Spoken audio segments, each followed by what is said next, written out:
Imagine living a life where no one, not their rudeness, not their lies, not even their disrespect, can shake your peace. Imagine walking through the chaos of the world with a calm so deep, people wonder if you know something they don't. You still hear the insults, you still see the drama, but it no longer enters your system. It touches you, but it doesn't move you.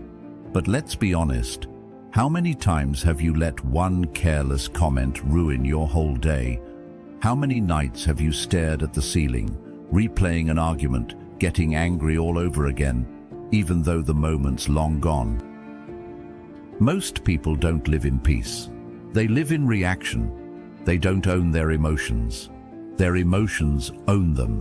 One insult, one rejection, one unexpected look, and their entire energy shifts. Not because the world is that powerful, but because they never learned how to take that power back. But here's the truth. Stoicism taught centuries ago, and neuroscience confirms today. You can become emotionally untouchable, not cold, not numb, but untouchable, like a mountain in a storm. The wind howls, the rain crashes, but the mountain doesn't move. That's the inner strength we're unlocking today. And once you've got it, you'll never be thrown off by what someone says.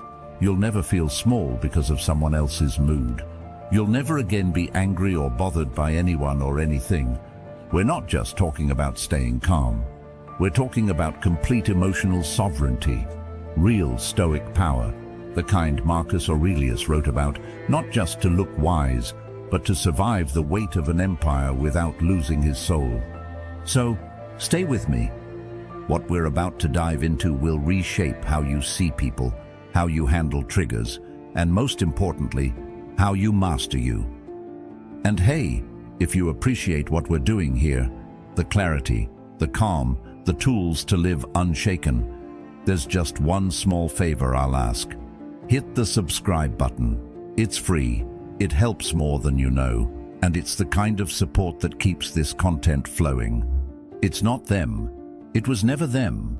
That's the first shift in perception you need to make if you want to stop being angry, triggered, or emotionally hijacked by others. You think it's the way they spoke to you, the disrespect in their tone, the way they dismissed your effort or rolled their eyes. But that's just the surface. What really stings is what those moments awaken inside you. Something deeper, something older, something you're not even fully aware is there. Carl Jung once said, "Until you make the unconscious conscious, it will direct your life and you will call it fate." That's what we do every time we blame other people for how we feel. We hand over the keys to our emotional state and then wonder why we're always being driven into chaos. But here's the truth. Nobody can make you feel anything without your participation. Anger, frustration, resentment, they're not caused by other people. They're caused by your response to them. And that response is shaped by the unresolved parts of you that you've been avoiding for years. Think about it. Two people can face the exact same insult. One brushes it off, the other stews in it for days. The insult didn't change. The difference is what it met inside. We're not reacting to what they said or did. We're reacting to what it touches in us. Old wounds, expectations, unquestioned beliefs. And more often than not, it's not even about the moment. It's about everything that moment reminds us of. When someone ignores you and you feel invisible, that pain isn't born in that second. It's a repetition, a mirror. Maybe it's reflecting all the times you felt overlooked growing up. When someone criticizes you and you explode, that reaction didn't come from the words themselves. It came from a need to protect an identity you've worked hard to maintain. Maybe being seen as competent or good or strong is so central to how you view yourself that even the slightest crack feels like a collapse. That's the real battlefield, not the conversation, not the coworker or the partner or the stranger online. It's what's happening in you. Aristotle said, Knowing yourself is the beginning of all wisdom. And self-knowledge isn't just knowing what you like or what your goals are. It's understanding the places in you that still hurt, that still seek approval, that still think peace has to come from being treated a certain way. Here's where the breakthrough begins. You are not your reaction. You are not your anger. You are not your pain.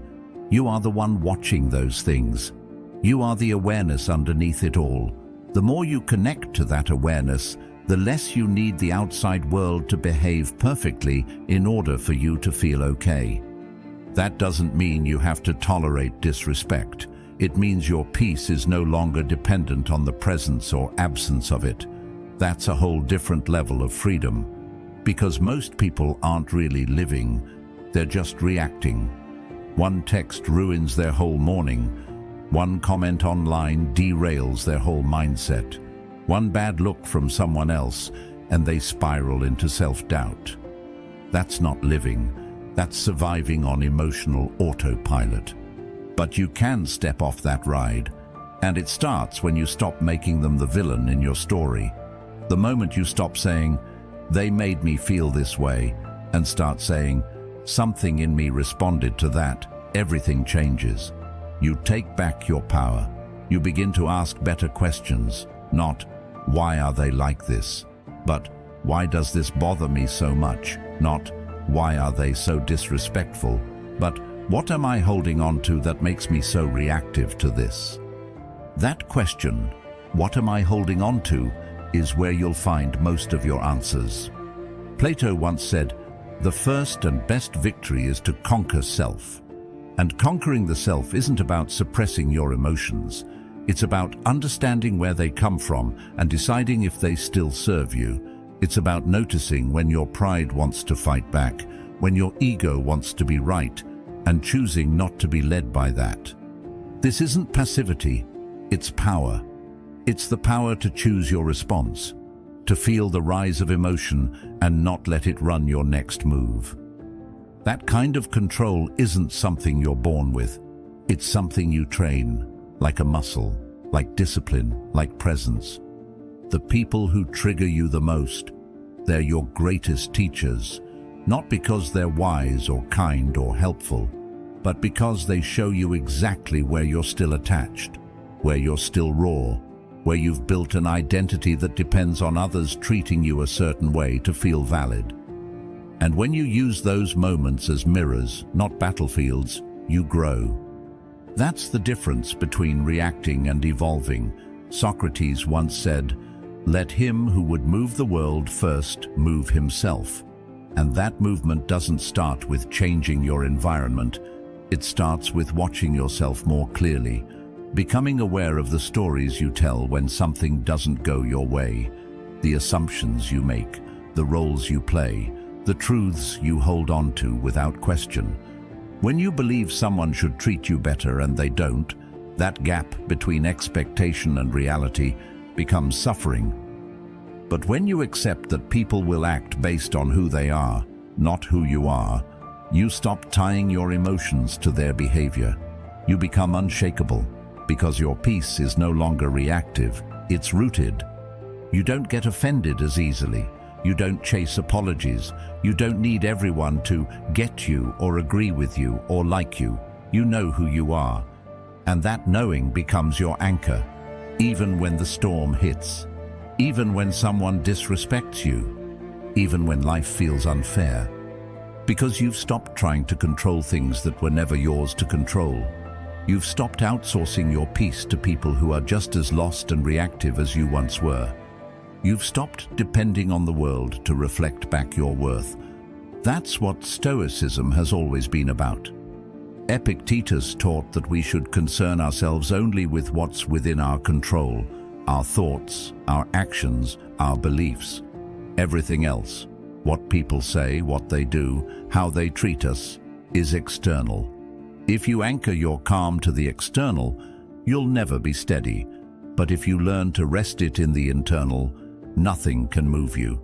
That's the invitation, to move through life with grace, not because life is gentle, but because you are grounded, to face criticism, rejection, misunderstanding, and remain clear, not numb, not shut down, but strong, centered, awake. The next time someone tries to provoke you, let it pass through. Don't deny the reaction, just don't identify with it. See it rise, watch it fall. Let it be what it is, a ripple, not a wave. And if it still gets to you, if the sting lingers, if the thoughts come back later, good. That's not failure, that's the doorway. That's where you walk through and say, here's where I still need to do the work. Because the goal isn't to become emotionless. The goal is to become emotionally free, not controlled by impulses, not ruled by pride, but aware, intentional, unbothered, not because you avoid life, but because you face it so deeply, it no longer scares you. And when you live from that place, people notice. They may not say it out loud, but they feel it. The steadiness, the calm, the energy that says, you can bring me chaos, but you won't pull me into it. That's not arrogance, that's mastery. And if you've made it this far, there's a reason. Some part of you knows it's time to stop giving your peace away to people who don't even know what they're doing. Some part of you knows that your calm is too precious to keep handing out in exchange for approval, validation, or control. You weren't born knowing how to react to rejection. You didn't arrive in this world with a detailed manual that said, when someone disrespects you, flare up. When they ignore you, crumble. When they criticize you, defend your pride at all costs. Those reactions, the quick anger, the defensiveness, the need to prove something, those were learned, passed down, absorbed, like secondhand smoke. You didn't write the script, you just started playing the part. That's what makes this so powerful to realize.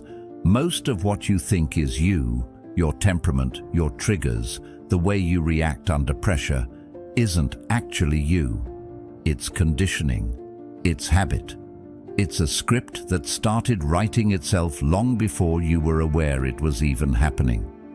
Somewhere along the way, maybe someone taught you, directly or indirectly, that being ignored means you don't matter. That being challenged means you have to fight. That being wrong means you're not enough. These beliefs are like hidden code running quietly in the background of your life. And until you bring them into the light, they'll keep directing your reactions without your permission. Carl Jung said it best. Until you make the unconscious conscious, it will direct your life and you will call it fate. That means every emotional outburst, every sudden shutdown, every time you overthink something someone said, that's not fate, that's not your personality, that's programming, and programming can be rewritten. But you can't change a script you're not aware you're acting out. So the work begins by becoming the observer, not the actor. You notice, you pause, you step back just far enough to ask, what part of me is speaking right now? That question, when asked sincerely, opens the door to everything. Because the moment you feel triggered, the moment something or someone lights a fire in you, it's easy to believe that fire is righteous, that it's justified. But strong emotion doesn't always mean truth. Often it just means the script got activated. And when you keep playing out the same emotional loops over and over, with different people and different situations, you start to notice something strange. The actors keep changing. But the storyline? It's always the same. That's the giveaway. It's never really about them. It's about what they awaken. And most people never take the time to trace the fire back to the spark. They don't question the reaction. They just assume it's valid because it feels real. But intensity doesn't equal accuracy. Just because you feel it deeply doesn't mean it's rooted in clarity. And when you start to unpack those reactions, what you'll often find underneath isn't strength, it's fear. Fear of being seen a certain way, fear of not being heard, fear of not being enough. The script says, if I'm criticized, I must defend. But what if you didn't? What if you simply listened, filtered, and chose your response, not from fear, but from presence? That's authorship. That's what it means to take the pen back. It doesn't mean you never feel anger or sadness or discomfort again. It means you're no longer reacting from an unconscious place. You're responding with awareness. That space between trigger and reaction, that's where your freedom lives. Viktor Frankl, a man who survived unspeakable trauma, said it like this: "Between stimulus and response, there is a space. In that space is our power to choose our response. In our response lies our growth and our freedom." Think about how different life feels when you stop reacting from the old script. Someone interrupts you, and instead of jumping to reclaim your voice, you observe. You breathe. You respond calmly, or maybe not at all. Not because you're weak, but because you've realized not every moment deserves your energy. You've stopped auditioning for people who don't hold the power to validate you. That shift isn't subtle, it's transformational. It's the moment you move from being emotionally controlled to emotionally in control. Not controlled as in robotic, controlled as in present, conscious, grounded. When you no longer need to prove or win or be right just to feel secure, you've won something much deeper than any argument could offer. And you begin to notice the scripts that once controlled you lose their grip. The need for approval fades. The fear of being misunderstood softens. The urge to match someone else's aggression with your own dissolves. You realize you don't have to mirror the chaos around you. You can be the calm that reminds people there's another way to live. Plato once said, "The first and greatest victory is to conquer yourself." He wasn't talking about domination. He was talking about discipline, self-awareness, the quiet strength of someone who knows their worth and doesn't need to scream it at the world. Because when you're still running an old script, it's not just your emotions that suffer, it's your relationships, your peace, your potential. How many doors have you closed because you reacted too quickly? How many connections have you damaged because the old story said, "If they don't respect me immediately, cut them off"? That story might have protected you once, but now it's probably keeping you small.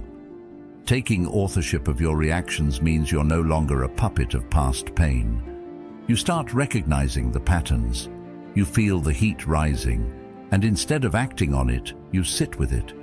You ask yourself, what would my highest self do here? And then you do that, even if it's hard, especially if it's hard. Socrates once said, "The unexamined life is not worth living." And if that feels too heavy, let's flip it. The examined life is where you find your peace. That's where you begin to experience something rare in this world. Sovereignty over your inner world. That's not something someone gives you. That's something you claim. And yes, it takes work. Yes, it's uncomfortable at times. Watching yourself isn't always fun, but neither is staying stuck in patterns that keep you reactive, restless, and resentful. When you stop reacting from the script, you start writing something new. You stop being the echo of every harsh word you've ever heard. You stop playing out roles written by fear, ego, or childhood defense mechanisms. You start living from choice. And people around you will feel the difference. They'll notice you don't flinch the way you used to, that you're not baited by sarcasm or passive aggression, that you don't need to win every interaction. You'll stop chasing closure from people who can't even give it to themselves. You'll stop needing every misunderstanding to be corrected. Sometimes you'll just let it go, not because you're defeated, but because you've chosen peace over performance. That's emotional authorship. That's power. And here's what's even more beautiful. When you start living this way, your presence becomes medicine for yourself, for others. You give people permission to slow down, to reflect, to drop their guard. because your stillness reminds them that maybe, just maybe, they don't have to keep playing the same roles either. So the next time you feel triggered, remember this: that first surge of emotion. It's not you, it's the script, and you don't have to follow it. You can pause, breathe, reclaim the pen, and write something better. Every time you do, you become less of a puppet and more of a presence, less of a reaction and more of a response. And that, right there, is the path to peace. Because the only real control you have is how you choose to show up. Not what they do, not what they say, just you, your awareness, your choices, your script. And if you've come this far and something in you is waking up, if this resonates in a way you didn't expect, it's not by accident. You were meant to hear it. You didn't lose control when they said the words. You lost it the moment you took them personally. That split second when your heart tightened, your jaw locked, and your mind began spinning with comebacks and judgments, that was the real surrender. The moment you got offended, you gave away your power. And most of us do it without even realizing. Not because we're weak, but because we've been trained to believe that offense is a natural, automatic response. Someone insults you, you feel wounded. Someone disagrees with you, you feel threatened. Someone misunderstands you, and suddenly you feel invisible. But what if that pain, that sting, that emotional drop wasn't something that happened to you, but something you allowed? We live in a world where offense is currency. It's how people bond, how they gain attention, how they define themselves, by what makes them angry. But when everything offends you, you're no longer responding to reality. You're reacting to a fragile self-image, one that requires constant protection and reinforcement, and that's exhausting. Aristotle once said, "Anybody can become angry, that is easy. But to be angry with the right person, to the right degree, at the right time, for the right purpose, and in the right way, is not within everybody's power." He was pointing to something most people overlook. Real emotional power isn't found in reaction. It's found in restraint, in discernment, in choosing what deserves your energy. Because here's the thing, offense is not objective. What hurts you might not even register for someone else. It's not the event, it's your interpretation. It's the story your mind tells the second something uncomfortable happens. They're disrespecting me. They don't value me. They're trying to hurt me. And once that narrative locks in, your nervous system reacts as if it's the truth. But offense isn't an alarm.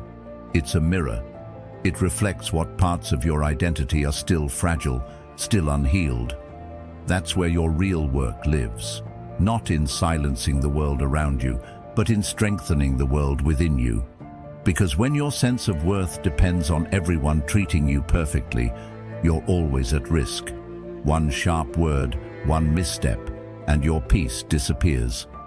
What makes someone truly unbothered isn't numbness, it's clarity. It's knowing that your value doesn't rise or fall based on someone else's opinion. It's knowing that you don't need everyone to understand you. You don't need every comment to be kind. You don't even need to be agreed with. What you need is to stop volunteering your power to people who haven't earned it. That power isn't something they take, it's something you give. Every time you let someone's words decide your mood, every time you shrink or explode to defend an identity, every time you let offense define the moment instead of your principles. And the more often that happens, the more you train your mind to look for disrespect, for betrayal, for injustice, even when it's not there. Plato warned us long ago, we can easily forgive a child who is afraid of the dark. The real tragedy of life is when men are afraid of the light. And this is exactly that. We become afraid of truth, of growth, of self-responsibility, because it means we can no longer blame the world for how we feel. And that's uncomfortable at first, but it's also freeing. Because if you're not responsible for your reactions, then you're just a puppet. You're always at the mercy of the next person's behavior, the next careless comment, the next disagreement. But if you are responsible, then everything changes. You realize you have options. You can pause, reflect, reframe, choose. You can learn to ask yourself better questions in the heat of the moment. Not, why are they like this? But, why does this hit me so hard? Not, how dare they? But, what part of me still needs this kind of validation? That level of self-honesty might sting at first, but it liberates you, because it puts the focus back where it belongs, on your inner world. You start to see offense not as an injury, but as insight, as feedback, as a signal that something in you is still raw, still seeking approval, still trying to prove its worth. And when you can look at that without flinching, without running, without blaming, that's when you start to grow. Socrates once said, "The secret of change is to focus all of your energy not on fighting the old, but on building the new." Getting offended is often just fighting the old beliefs, old stories, old defenses. But when you stop feeding that loop, you can start building something stronger, a new default, one rooted in confidence, in composure, in quiet strength. You stop reacting from your wounds and start responding from your values. You become harder to provoke, not because you're colder, but because you're wiser. Because you know the difference between something that's harmful and something that's just uncomfortable. Between disrespect and misunderstanding. Between actual threats and imagined ones. The moment you realize you don't have to respond to every challenge is the moment you step into a deeper kind of freedom. And that freedom isn't about letting people walk all over you. It's about refusing to let them walk inside your mind without permission. Let's say someone insults you. You hear it, you feel it, but you don't react. You don't internalize it. You watch it like a passing car. It's there.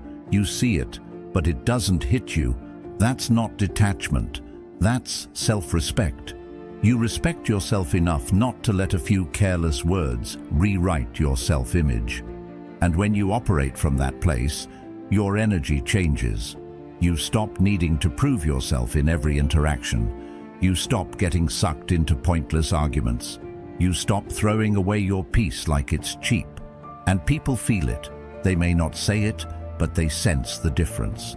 That groundedness, that emotional weight, that quiet command that says, "I'm not here to be triggered. I'm here to be free." Freedom, in this sense, isn't just about time or money or lifestyle. It's emotional sovereignty. It's knowing that you are the one in charge of how you feel, not the world, not the crowd, not the algorithm, not the stranger in the comments. You. And yes, it's hard sometimes, especially when the insult feels personal, when it echoes something you already feared was true. That's when offense feels most justified. But it's also when the opportunity for growth is greatest, because it invites you to look inside and ask, is this something I believe about myself? If it is, work on it. If it's not, let it go. Either way, you win. Carl Jung said, "Everything that irritates us about others can lead us to an understanding of ourselves." That quote alone could change your life if you take it seriously, because it shifts the whole focus from blame to clarity, from defensiveness to depth, from being a victim of every interaction to becoming the master of your inner experience. That doesn't mean you won't feel things. You will. You're human. But feeling something doesn't mean you have to act on it. And that's where power lives, in the space between the feeling and the action, in the choice to breathe instead of lash out, to listen instead of argue, to let the moment pass without turning it into a storm. So the next time you feel the sting of offense rising, remember, this is a fork in the road. You can give your power away or you can keep it. You can replay the insult in your head all night, or you can see it for what it is, a passing thought from someone who may not even understand themselves. Because in the end, what offends you reveals more about you than it does about them. It points to the edges of your ego, the cracks in your confidence, the places you're still not fully at peace with who you are. And when you heal those places, the world stops being so loud, so hostile, so threatening. You start to move differently, speak differently, think differently. You don't walk into every room trying to protect yourself. You walk in already whole. It's about knowing you don't need to be offended to stand strong.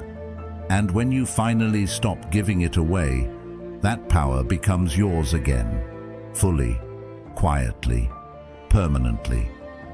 When someone lashes out, mocks you, or treats you coldly for no clear reason, your first instinct might be to take it personally, to believe it's an attack, to feel like you did something wrong or that you're somehow not enough. That's how we've been trained to think. If they're upset, it must be about us. If they're distant, we must have failed. But the truth, the deeper truth, is this: they're not attacking you. They're bleeding on you. That anger, that sarcasm, that sharp look, it's not a weapon aimed at your identity.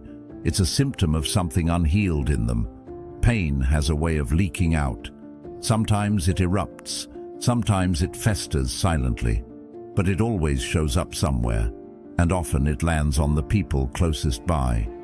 You just happen to be standing there when it spilled over.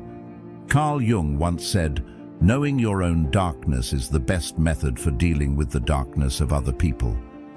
What he meant is this: the more you understand your own wounds, your own emotional history, the easier it becomes to see that others aren't trying to hurt you. They're trying to survive themselves. And sometimes survival looks like silence. Sometimes it looks like control. Sometimes it looks like cruelty. But in almost every case, it's just pain in disguise. Think about how you behave when you're hurting. Do you always communicate clearly? Are you always patient, open, and kind when you're overwhelmed, scared, or grieving something privately? Probably not. That's not because you're a bad person. It's because pain narrows the mind. It turns the heart inward. It shuts down empathy. And that's what happens to others too. But here's where most people get stuck. They think recognizing someone else's pain means excusing their behavior. It doesn't. You can still set boundaries. You can still say, "This isn't okay." But you say it with clarity, not with confusion. You say it without tying their pain to your worth. Because when someone treats you with disrespect, the danger isn't just what they say or do. It's what your mind makes of it. The interpretation, the story that forms. They ignored me, so I must not be valuable. They yelled at me, so maybe I deserved it. These quiet conclusions are where the real damage lives. But when you remember that their behavior is about them, not you, something changes. You stop absorbing the energy. You stop replaying the moment on a loop. You don't carry it into your sleep, your relationships, your self-image. You see the pain for what it is, misplaced, misdirected, misunderstood, but not yours to carry. Socrates taught that people are not angry at you. They are angry at themselves for not being able to manage you. That's a humbling thought. What seems like an attack is often a reaction to their own lack of control, their own inner chaos. Your calm, your confidence, your silence, it reminds them of what they haven't resolved. And sometimes that's enough to trigger them. It's not your job to fix them, but it is your responsibility not to internalize it. Because if you let their bleeding define you, you become a reflection of their wounds, not your truth. You start to react instead of respond. You match their tone. You mirror their dysfunction. And slowly, without noticing, you become part of the pain cycle too. But there's another path. One where you don't have to retaliate, one where you don't have to shrink, one where you simply stand in your strength and say, I see what this is, and it's not mine. That's not indifference, it's mastery. It's the kind of inner stillness that can only come when you realize your self-worth doesn't rise or fall with someone else's mood. Plato once wrote, "Be kind, for everyone you meet is fighting a hard battle." He didn't say everyone deserves your energy, but he did remind us that most people are carrying something invisible, an old betrayal, a deep fear, a relentless voice in their head that never lets them rest. And when that pressure builds, it erupts, often onto the wrong person. That doesn't mean you should accept mistreatment. It means you no longer mistake it for truth. This is how you hold your ground. You recognize the pain, you honor your own boundary, but you don't take the insult into your identity. You don't let someone else's behavior rewrite your story. You just let it pass. Not because you're weak, but because you're finally strong enough not to need their validation. And what happens over time is remarkable. You start to see patterns that were invisible before. You notice how often people lash out after being hurt, how quickly coldness follows insecurity, how silence often masks fear of rejection. Suddenly, the behavior that once confused or wounded you becomes easier to interpret. You stop guessing what's wrong with you and start understanding what's unresolved in them. That shift is subtle, but it's everything. It's the difference between spending hours trying to fix yourself to win someone's approval and spending that same time returning to your own peace. It's the difference between reacting with anger and responding with clarity. It's the difference between making someone else's wounds about you and letting them stay where they belong. But let's be honest, this isn't easy, especially when the words cut deep. When they come from someone you love or someone you trusted, in those moments it's natural to feel shaken. That's okay. You're not a robot. You're not here to be untouched. But you are here to be aware, to notice the reaction, to witness it, and then to remind yourself, this pain is theirs, not mine. Because the moment you internalize it, you make it part of your identity. And once it's in there, it becomes harder to shake. You carry it into the next interaction, the next relationship, the next version of yourself. And before you know it, your reflection is shaped not by truth, but by wounds that never belonged to you. Aristotle said, "We are what we repeatedly do." Excellence, then, is not an act, but a habit. So is peace. So is presence. So is emotional freedom. It's not a one-time epiphany. It's a daily choice. To return to your center, to see things clearly, to feel the pain without becoming it. The next time someone is sharp with you, try this. Pause. Take one breath, then say silently, "This is their storm, not mine." You don't need to fix it. You don't need to understand it. You just need to know that it's not a reflection of you. And if that helps even once, if it saves your peace for one day, then it's worth it. Because the people who bleed on you, they may never know the impact of their words, but you do. And that awareness gives you something rare, the ability to stop the cycle, to end the transfer of pain, to feel what's happening around you without letting it redefine what's happening within you. So when the world gets loud and the comments get sharp and the people around you forget their own worth and try to project it onto you, stay rooted, not defensive, not dismissive, just steady. No one tells you this when you're young, but the deepest emotional pain you'll feel in life often won't come from what people do. It'll come from what you expected them to do, and they didn't. That sting you carry, the disappointment that lingers, the tension you replay in your head late at night, it's usually not about the words said or the silence that followed. It's about the invisible contract you were holding on to, the one that said, if I'm kind, they'll respect me. If I show up, they'll value me. If I'm honest, they'll never hurt me. But no one signed that contract except you. And when life doesn't follow your script, it feels like betrayal. But it's not betrayal. It's life being life. It's people being human. And it's you slowly learning that your expectations were never guarantees. They were silent demands that the world didn't agree to. Aristotle once said, "Hope is a waking dream." But unexamined expectations? They're more like sleeping traps. You walk into them blindly, thinking the world owes you something, thinking people will love you the way you love them, thinking fairness is a rule, not a hope. And when those expectations collapse, it doesn't just hurt. It breaks a version of reality you thought was secure. We don't often realize it, but most of our emotional suffering is self-authored. Not consciously, not with malice, but through the quiet, constant creation of inner contracts.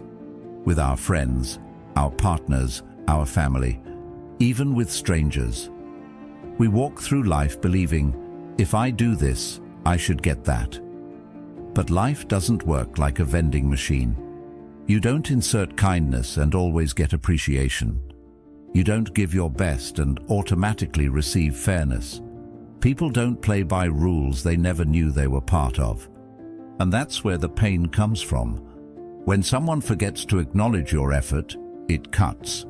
Not because of the act itself, but because of what you expected in return. When you open up to someone and they pull away, it burns. Not because sharing was wrong, but because you assumed they'd hold space for you. We don't just get hurt by what happens, we get hurt by what we thought should happen instead. Carl Jung said, "The most terrifying thing is to accept oneself completely." But I'd add that the most freeing thing might be to accept others as they are too. Not as we hoped they'd be, not as we assumed they'd act, but as they actually show up. Because when you stop expecting people to behave like versions of themselves you created in your mind, you finally let reality breathe. And with that breath comes peace. This doesn't mean giving up on standards. It doesn't mean settling or tolerating harm. It means learning the difference between a value and an expectation.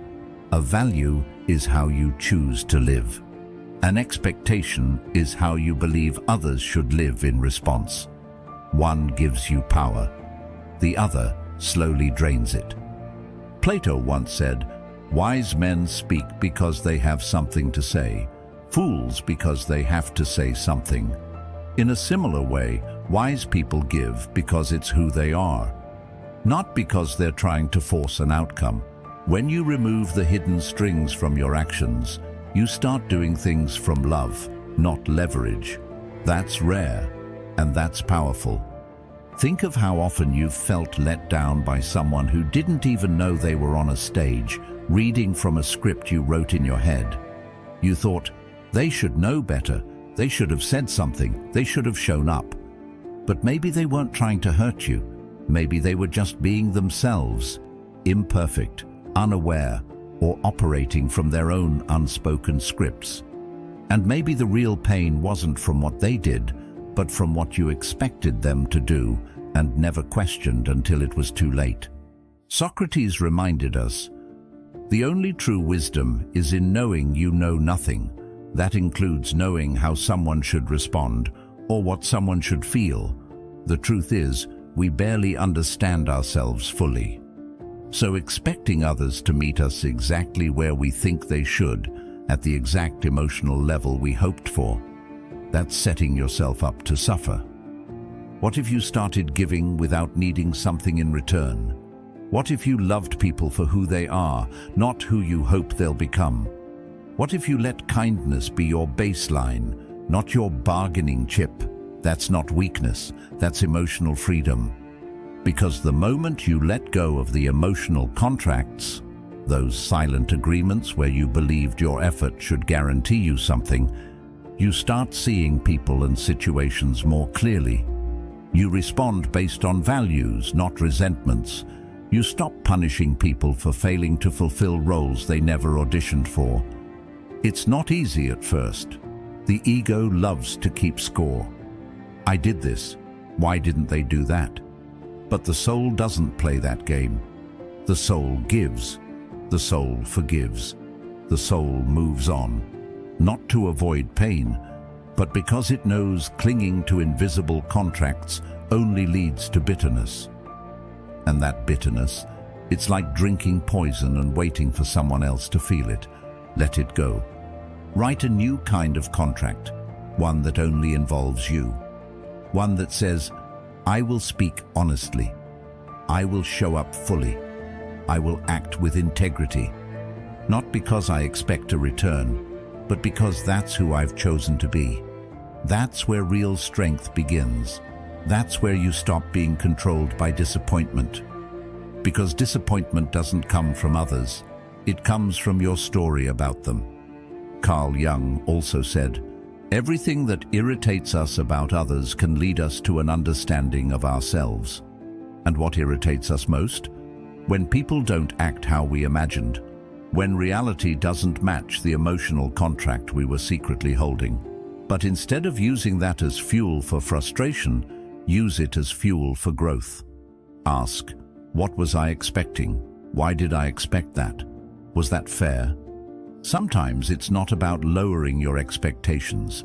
It's about letting go of the hidden ones, the ones you never voiced, the ones you didn't even know were running the show. Once those are gone, something beautiful takes their place. Gratitude. You start to appreciate people for what they do bring, not just what they don't. You begin to see life not as something that owes you a return on every investment, but as something rich in unpredictability. And oddly enough, when you stop expecting so much from others, they often show up more sincerely, because there's no pressure, no scorekeeping, no silent weight they can feel but can't understand. You're just free. And if you've ever wondered why life feels so heavy sometimes, it's not always because of what's happening. It's often because of what you expected to happen and now have to let go of. Most of the pain you carry isn't from what the world does to you. It's from who you think you have to be in it. The person you believe you are, or more accurately, the person you think you're supposed to be, is often the very reason you feel offended, rejected, or overwhelmed. That identity, the image you've been shaping and protecting for years, isn't just how you see yourself. It's a contract your ego wrote behind your back, full of terms that you never consciously agreed to, yet follow every single day. It says things like, if I'm smart, I can't be wrong. If I'm kind, people must treat me gently. If I'm successful, everyone should respect me. These rules seem invisible, but you feel them every time someone touches a nerve. Every time someone questions you, interrupts you, underestimates you, or doesn't see you the way you see yourself, something inside tightens. And it's not just discomfort, it's fear. Fear that this identity you've built is being challenged. And if that identity breaks, you're left wondering what's underneath. Plato once said, the first and best victory is to conquer self. But how do you conquer something you don't fully understand? Most people don't realize that the image they're defending isn't who they truly are. It's a mask, a performance, a structure of beliefs built on experience, repetition, and the need to survive emotionally. It's not evil, it's not wrong, but it's fragile. And that's the problem. You suffer every time the world doesn't match your inner script. If someone calls you lazy and you see yourself as hardworking, the sting isn't in their words, it's in the clash. If someone ignores you and you pride yourself on being important, the pain isn't in the silence, it's in what it says about your value. Your identity resists anything that contradicts its narrative, and when it resists, it creates conflict. Inside first, then outside. Carl Jung said, we cannot change anything unless we accept it, and that includes the self. But acceptance doesn't mean passivity. It means recognizing the parts of you that are built on fear, approval, and pressure, and being willing to let them soften, being willing to question them, Because when you ask, "Who am I, really?" most people respond with roles, titles, labels. "I'm a good person. I'm a leader. I'm not someone who gets disrespected." But these identities are often built defensively, not to express who we are, but to avoid who we fear being. So we hold tightly to them, and the tighter we hold, the more easily we break. What if your identity contract didn't need to be defended? What if you didn't need to be seen as right all the time, or strong all the time, or unbothered all the time? What if you could just be, without explanation, without apology, without the mental gymnastics of proving who you are? Socrates reminded us, the unexamined life is not worth living, and when you stop to really examine your emotional patterns, what you often find is that pain follows protection. The more you protect an identity, the more vulnerable you become to anything that threatens it. That's not confidence, that's prison, because then your peace depends on how others see you, how they speak to you, whether they get you or not. But freedom. Freedom is knowing who you are at your core, beyond the job, the compliments, the reputation. It's being secure in your character, even when someone else questions your behavior. It's being rooted in your values, even when someone misunderstands your actions. It's the quiet knowing that you don't have to be seen as perfect to be whole. Aristotle believed that knowing yourself is the beginning of all wisdom, but knowing yourself means more than just being aware of your preferences or goals. It means being willing to dismantle the identity you've built if it's keeping you from peace. It means asking, is this version of me helping me grow, or just keeping me safe? Safe from judgment, safe from rejection, safe from ever having to admit you're still learning, still evolving, still unfinished. And when you let go of the identity contract, something surprising happens. You become less reactive. You stop seeing every disagreement as a personal attack. You stop needing every interaction to affirm who you are. You don't need to correct every misunderstanding. You don't need to chase every lost perception. You can let people think what they think because you know who you are, and that knowing doesn't need defending. But here's the paradox. The ego convinces you that defending your image is strength, that being seen as certain, unshakable, and always composed is the goal. But real strength is humility. It's being able to say, yes, I used to believe that. I've changed. Or maybe I was wrong. Or I don't need to convince you. That's not weakness, that's power. Because now your identity isn't rigid. It's alive. It breathes. It adapts. It evolves. And it doesn't collapse every time someone pushes back. Think about how much energy you've spent trying to manage your image. How many words you've used to explain yourself. How many moments you've lost replaying a comment or conversation just because someone didn't see you the way you wanted to be seen. That's not living, that's reacting. And reaction is always rooted in fear. Fear of being misunderstood. Fear of not being enough. Fear that if the image cracks, you'll fall apart. But you won't, because you are not the image. You are the awareness behind it. Carl Jung also said, the privilege of a lifetime is to become who you truly are. Not who you were told to be, not who you think you have to be, who you truly are when you strip away the labels, the pressure, the performance.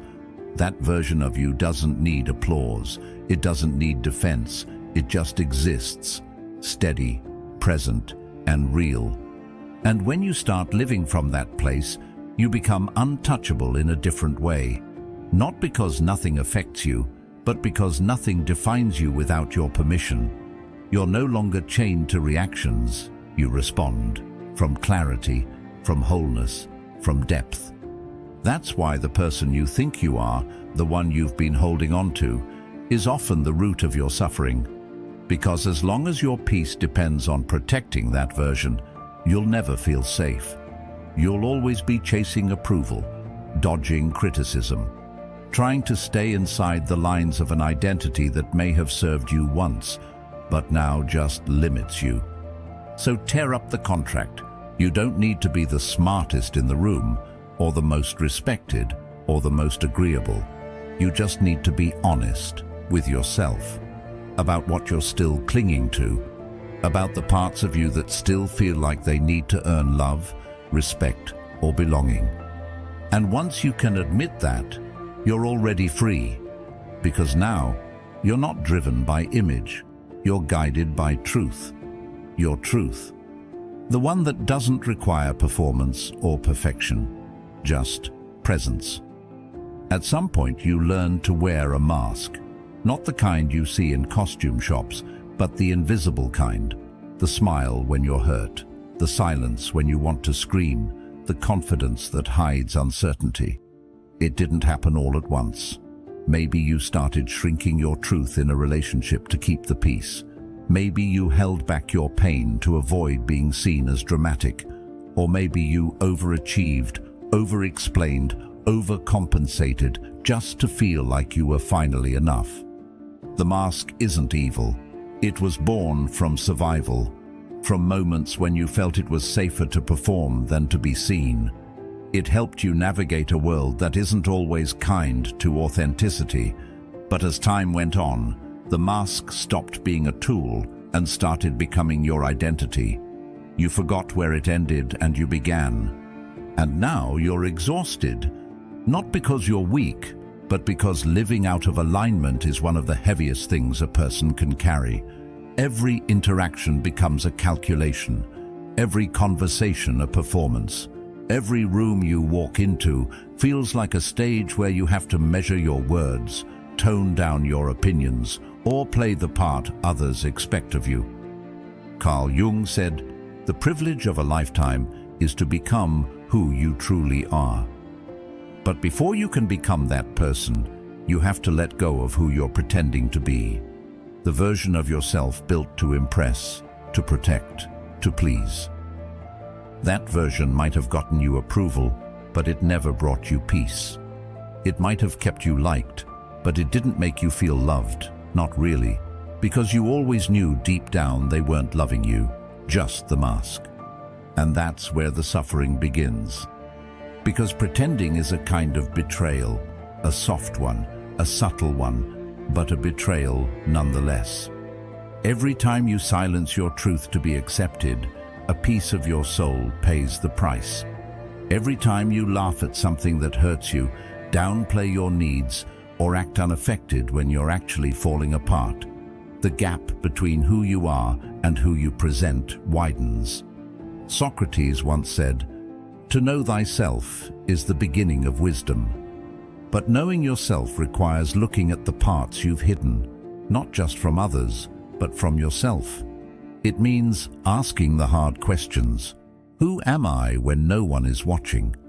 What do I believe when I stop trying to be agreeable? What do I actually want, not just what's expected? The answers might shake you. They might unravel the persona you've spent years building. But what's waiting on the other side is something infinitely more real and more peaceful. Because when you burn the mask, you stop negotiating for belonging. You stop earning your worth through performance. You stop being afraid of being misunderstood because you finally understand yourself. Aristotle said, "Happiness belongs to the self-sufficient." And self-sufficiency isn't just about material independence. It's about emotional sovereignty. It's the ability to show up as you are, unapologetically, and let the world respond however it will. Some people will draw closer, some will walk away. But either way, you're finally being seen, not for the role, not for the reputation, but for the soul beneath it all. There's a kind of freedom that only comes when you stop protecting the mask. It's not loud, it's not dramatic, it's quiet and steady. It looks like speaking honestly, even when your voice trembles. It looks like choosing peace over perfection.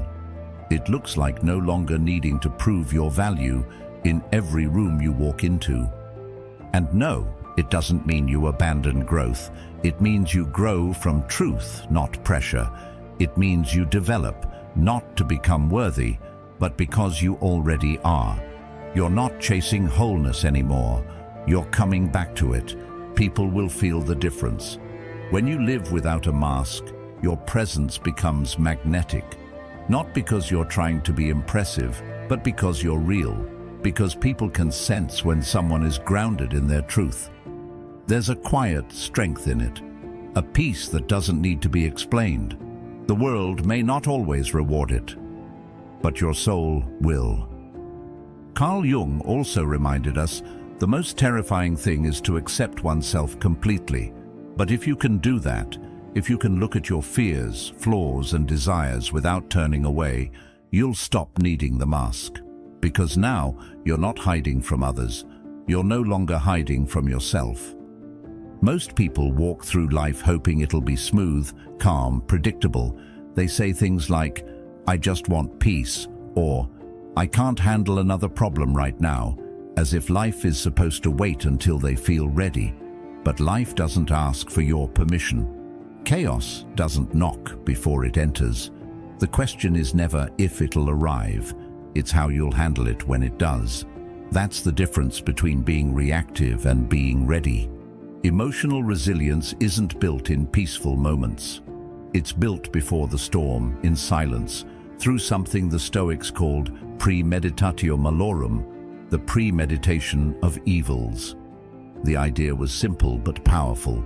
Visualize what could go wrong before it does, so you're not blindsided by it. Not to create fear, not to attract suffering, but to rehearse your response, to train your mind for impact before impact hits. Most people don't do this. They walk around with unspoken assumptions. Today will go well, people will be respectful, nothing will go wrong. So when someone's rude, when a plan falls apart, when emotions run high, they collapse. Not because the situation was unbearable, but because they never mentally prepared for it. And what you don't prepare for will own you. Imagine starting your day with just 2 minutes of premeditation. You pause and think, today I might be ignored. Someone might disappoint me. I might feel triggered. And then you mentally walk through those scenarios, not with panic, but with calm. You see the person rolling their eyes. You feel the tension rise. And instead of reacting, you breathe. You choose silence. You picture yourself grounded. What you're doing in that moment is building muscle. Not physical muscle, but emotional muscle. And like all muscle, it only grows through resistance. The Stoics weren't pessimists. They weren't obsessed with pain. They were wise enough to know that the best way to stay calm is to expect the heat and rehearse staying cool inside it. Aristotle said, "We become just by doing just acts, temperate by doing temperate acts, brave by doing brave acts." But how do you start acting brave if you've never practiced it in your mind? The brain doesn't know the difference between imagination and reality. Athletes use mental rehearsal, so do performers, soldiers, surgeons. Why not you? When you rehearse chaos before it finds you, you shift from being emotionally fragile to emotionally prepared. You no longer rely on circumstances to keep you balanced. You rely on training. And that training is simple. Visualize the hard thing and visualize yourself moving through it with grace. Think about how powerful that is. Someone interrupts you in a meeting. In the past, your heart would have jumped, your pride would have snapped back. But now, you've seen this before, in your mind. You've trained for this, so you pause, you breathe, you let the moment pass without letting it control you. That pause, that's the product of rehearsal. Carl Jung said, "Until you make the unconscious conscious, it will direct your life, and you will call it fate." Mental premeditation is how you make the unconscious conscious. You shine light on the situations that usually trigger you and say, "I see you coming." And because you've already practiced your peace, you don't have to build it in the middle of the storm. This isn't about becoming paranoid, it's about becoming prepared. Life will bring discomfort. That's not a flaw in the system, it's part of the design. People will misunderstand you. Delays will happen. People you love will disappoint you. If you expect smoothness, every bump feels like an attack. But if you've rehearsed the bumps, you glide over them, not because they don't hurt, but because they don't surprise you. Socrates once said, "The secret of change is to focus all of your energy not on fighting the old, but on building the new." Rehearsing chaos isn't about obsessing over the past. It's about building new wiring in your mind, so when tension comes, you don't default to panic or blame. You default to stillness. You become like a ship that doesn't sink when the waves hit. Not because it never encountered a storm, but because it was built for it. That's what you're doing every time you mentally walk through a difficult moment and train your reaction. Not to be perfect, but to be present. Not to control the world, but to stay in control of yourself. And here's what happens when you live this way. The world stops feeling so threatening, not because it changes, but because you change. You stop fearing people's opinions because you've already rehearsed, not needing them. You stop dreading tough conversations because you've already imagined staying grounded through them. You stop reacting to every inconvenience like it's personal, because you've trained your mind to see it as a test, not an attack. Peace is a practice. Strength is a rehearsal. You don't become calm by accident. You become calm by choice, made over and over again in your thoughts before the moment arrives. So start small. Each morning ask yourself, what could challenge me today? Who might frustrate me? What could go wrong? And then see yourself responding, not with anger or fear, but with awareness. Breathe into it. Don't run from the scenario. Meet it with your mind. That's your mental gym. That's where resilience is born. It's not the pain that breaks you. It's the fact that you didn't see it coming. The betrayal, the silence, the shift in someone's energy. The moment it hits, your chest tightens, not just from the sting of it, but from the shock. How could they do this? Why now? Where did this come from? That's the real wound. The pain is sharp, yes, but the surprise is what makes it unbearable. You expected something else, that's why it hurts. You assumed loyalty would be returned, that your effort would be seen, that someone would treat you the way you would have treated them. And when they didn't, it shattered not just the moment, but your belief in how things were supposed to go. It wasn't just heartbreak, it was the disruption of your inner world. We don't suffer most from injury, we suffer from disorientation. Aristotle once said, "The aim of the wise is not to secure pleasure, but to avoid pain." But even the wise cannot avoid all pain. What they do avoid is being shocked by it, because they expect it. Not in a cynical way, but in a prepared way. They rehearse the possibility. They leave space for life to be unpredictable, for people to be imperfect. And in that space, they cushion themselves from collapse. The moment you think the world owes you consistency, you've set yourself up to be knocked off center. You might not realize it, but you're carrying expectations around like invisible glass towers. You build them without warning. You stack them on people, on plans, on circumstances, and when life bumps into them, and it always does, they crash, and you call it pain. But it wasn't the bump, it was the blindness. You didn't think it could happen, that they could change, that life could turn left so quickly, and so you crumble. Not because you're weak, but because surprise feels like betrayal. And betrayal, even when unintentional, shakes the foundation. Carl Jung said, "What you resist persists." And we resist acknowledging that people are unpredictable, that outcomes can shift, that tomorrow is not promised, So we cling to how we think things should unfold, and when they don't, we interpret the change as suffering. But what if you stopped expecting smoothness? What if instead you built your internal world with enough flexibility to absorb the impact? That doesn't mean living in fear. It means walking into life with open eyes, seeing things clearly, preparing your mind, not for disaster, but for reality. The Stoics understood this. They practiced premeditatio malorum, the premeditation of adversity. They would wake up and ask themselves, who might upset me today?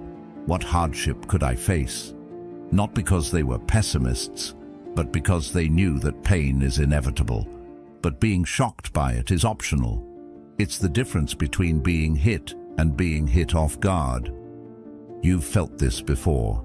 The moment you were criticized out of nowhere, the breakup you didn't expect, the job you thought was secure that suddenly vanished, the pain itself you could have handled, but the story your mind told, the story that said this isn't how it was supposed to go, that's what broke you. Socrates reminded us, he who is not contented with what he has would not be contented with what he would like to have. That includes emotional expectations. If you demand constant ease, constant praise, constant alignment with your ideals, then you'll live in a state of emotional fragility. Every deviation becomes devastation.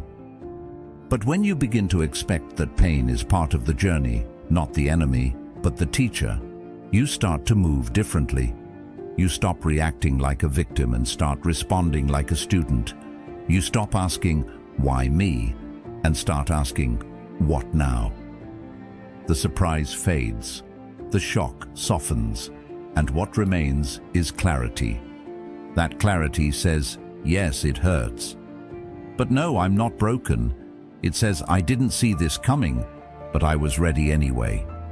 That's a powerful place to live from. It's not about anticipating every event. You can't. Life will always hold surprises, but it is about shifting your relationship to those surprises. Learning not to build your identity around what you expect, but around how you adapt. When someone lets you down, it doesn't shake your foundation because you never built it on them in the first place. When plans fall through, you adjust because you never believed control was your security. When life turns suddenly, you pause because your strength comes from response, not prediction. This mindset won't eliminate pain, but it will eliminate the extra pain, the confusion, the disbelief, the spiraling. It will allow you to feel what's real without being consumed by what's imagined. Plato said, reality is created by the mind. We can change our reality by changing our mind. When you stop believing that life must always align with your hopes and start accepting that it often won't, you stop being thrown every time it doesn't. You become steady. You become ready. And in that readiness, peace begins to grow. So the next time life hits hard, pause, ask yourself, is this pain real, or is this the result of surprise? And if it's the surprise, smile quietly. You just found your edge. Now it's time to round it out. Anger doesn't always shout. Sometimes it simmers. Sometimes it explodes. Sometimes it looks like control, and sometimes it looks like collapse. But almost every time, if you really strip it down, it's not about the principle. It's about the ego. That voice inside that whispers, how dare they? The one that takes things personally, that needs to be right, that equates being challenged with being disrespected. The truth is, anger, especially the kind that owns you, isn't a noble defender of justice. It's usually just pride in a costume. We love to think our anger is justified. We say things like, I'm just standing up for myself, or I won't let anyone treat me that way. But beneath those phrases is often a fragile identity trying to protect itself from being pierced. We confuse ego preservation with personal integrity, but they're not the same. Carl Jung said, Everything that irritates us about others can lead us to an understanding of ourselves. That irritation, that quick rise of emotion, it's a flare. Not from the world, but from within. It signals where we've attached our worth to something external, someone's approval, someone's tone, someone's understanding. And when that external thing shifts, our ego scrambles, it panics, it burns, and that fire becomes our reaction. Anger can feel powerful. It can feel clarifying, even addictive, because it gives you something to hold when things feel out of control. It becomes a mask for deeper emotions you don't want to face: shame, insecurity, fear of not being seen. And so instead of asking, "Why does this hurt?" you say, "They shouldn't have done that." The attention shifts outward. The energy turns defensive. The wound hides. Socrates once said, "An unexamined life is not worth living," and an unexamined anger is especially dangerous, because it convinces you that it's noble, that it's honest, that it's who you are.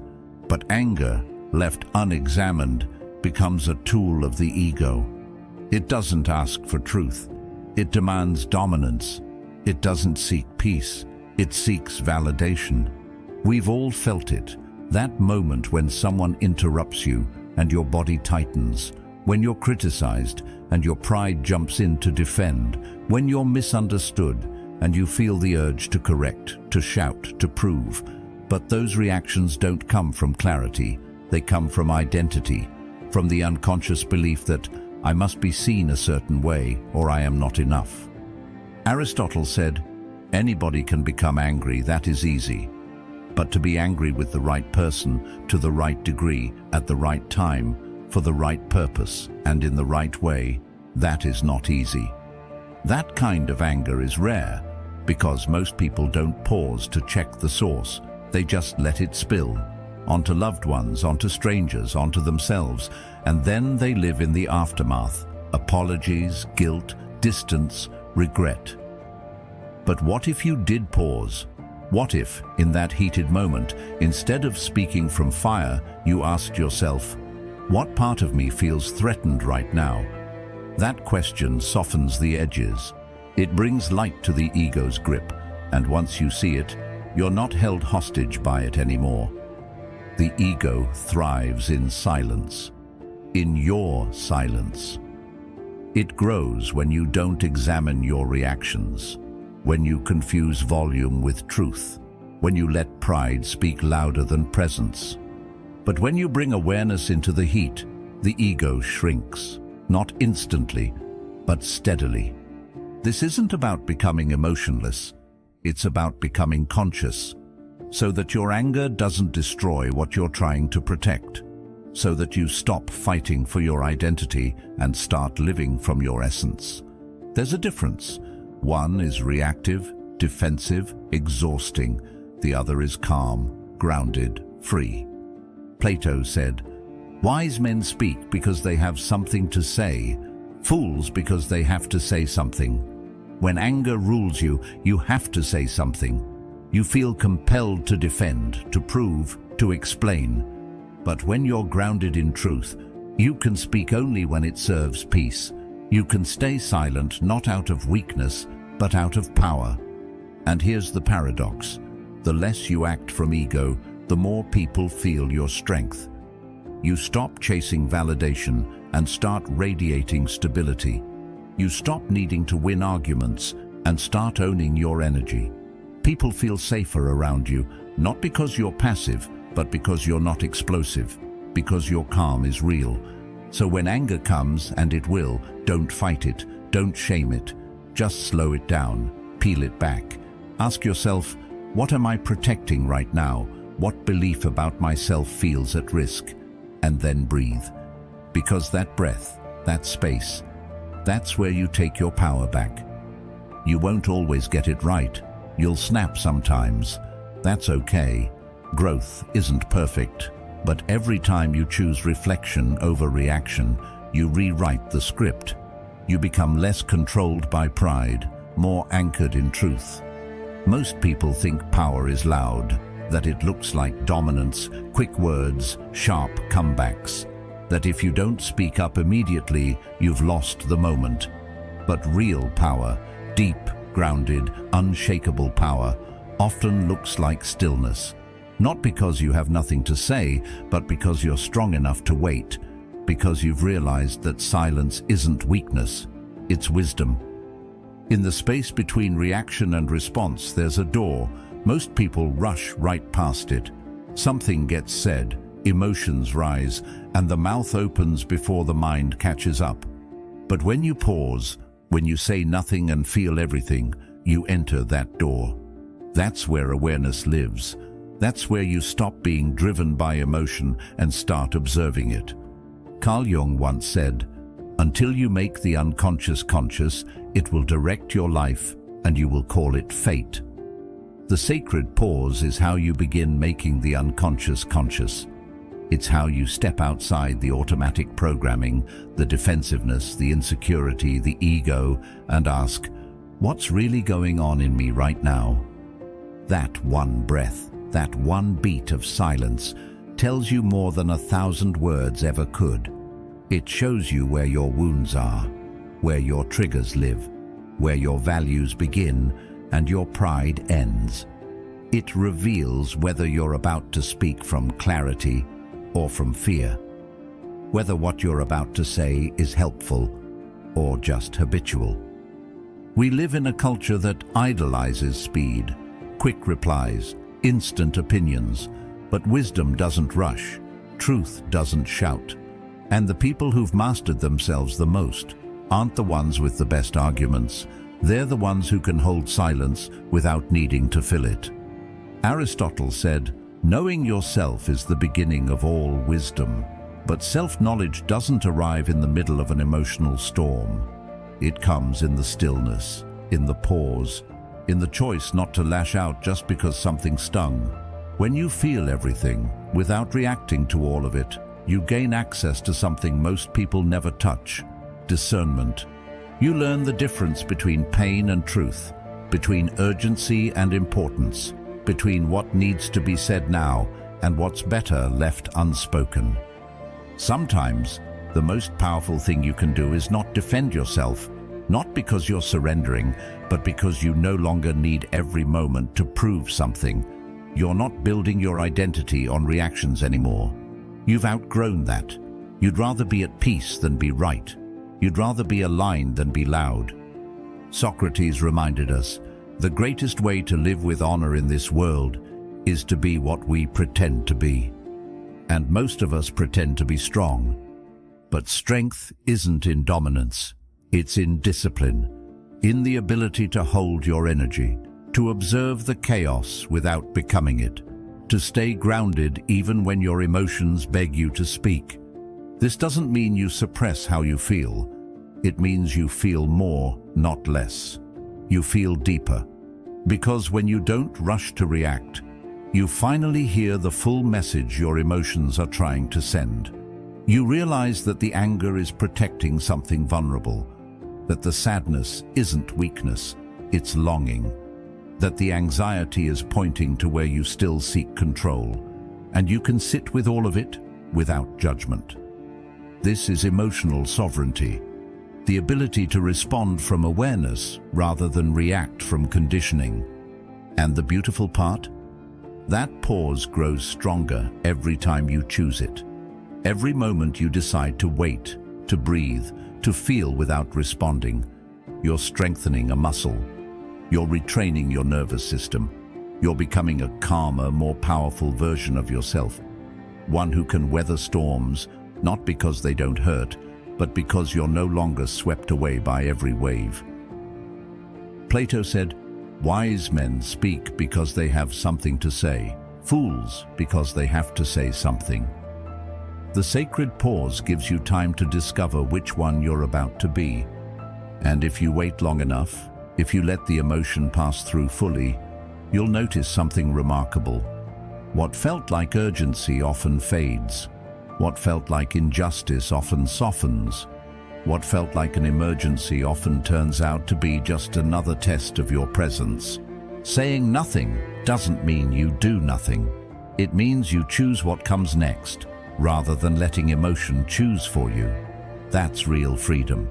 That's what separates those who are owned by their reactions from those who own their responses. So the next time your emotions rise, pause, say nothing, feel everything. Let the moment show you who you really are underneath the impulse. Let it teach you about your patterns, your growth, your inner landscape. Let the silence speak louder than your ego, because your true power doesn't come from what you say. It comes from what you don't need to say. It's easy to point the finger outward, to say they disrespected you, they triggered you, they made you feel small. The mind does it so quickly, so naturally.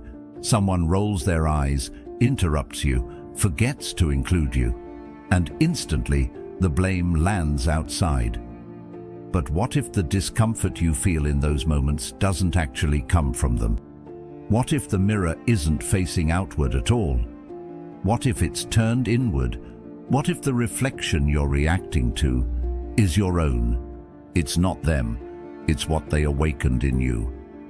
Carl Jung said, "Everything that irritates us about others can lead us to an understanding of ourselves." That irritation, that tightness in your chest, that heat behind your eyes, it's a flare, not a weapon, not an attack, a flare pointing you toward an unhealed part of yourself. And if you're willing to look, really look, you'll see it's not the other person you're at war with. It's the story you've been telling yourself for years.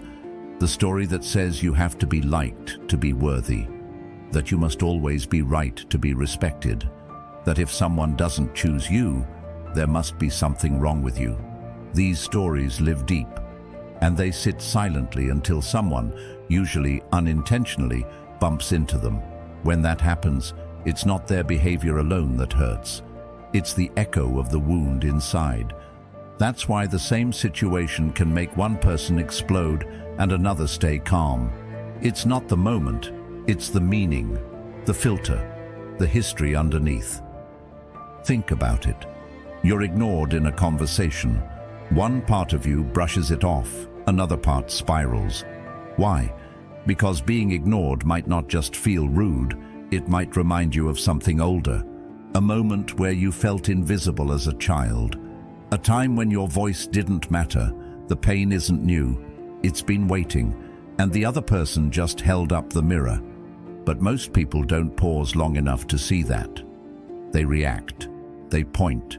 They push away the discomfort instead of pulling it closer and asking, "Why does this moment feel so sharp?"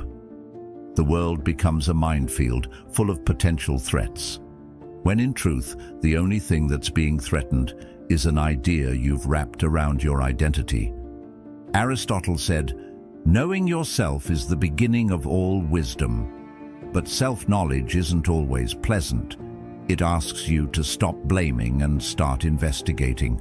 It requires the courage to say, "It's not just what they did, it's what it touched in me."